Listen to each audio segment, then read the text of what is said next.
and developers, welcome back to my channel Devign. If you haven't subscribed to my channel yet, go and subscribe right away.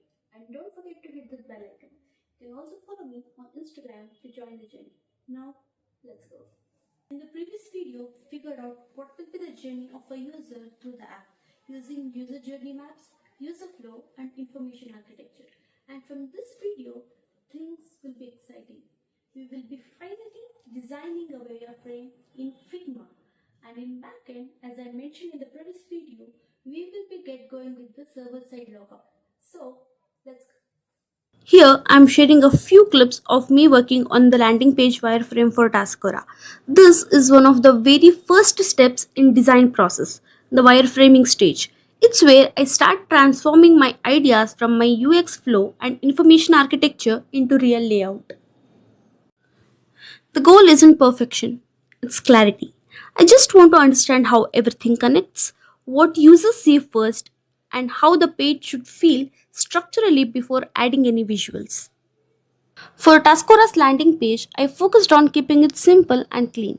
Just a headline, a hero section, some quick feature highlights, and a single call to action button. The headlight section is meant to give users an instant sense of what Taskora does.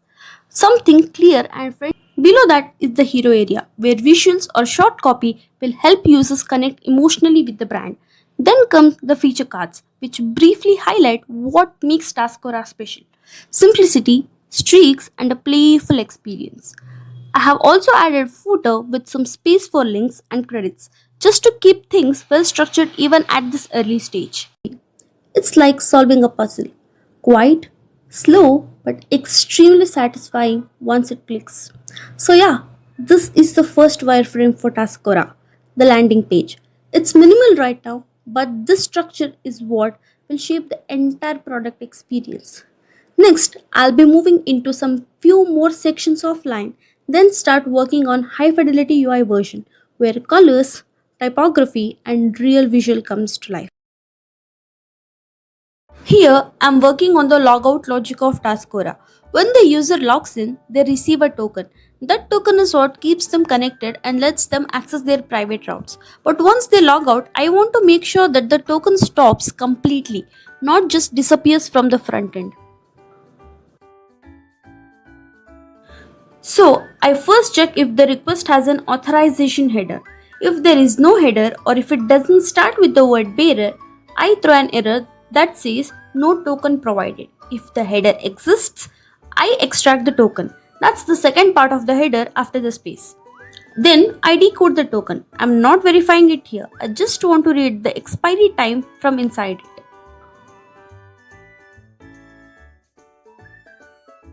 Token in the list called blacklist.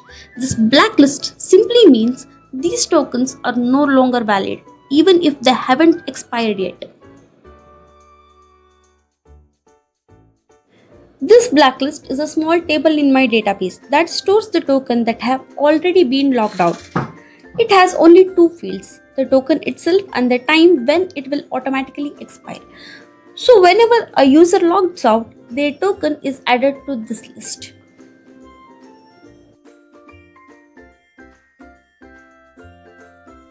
So the next time someone tries to use the same token, the server checks the list and blocks the access immediately.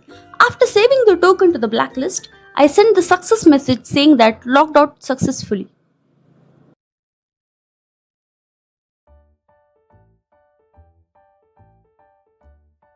And if something goes wrong, like the headers missing or the tokens invalid, I catch that error and send back a clear message with what happened.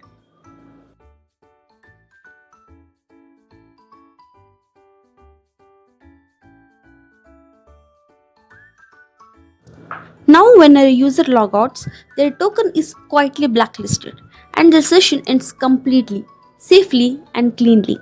This is the logouts.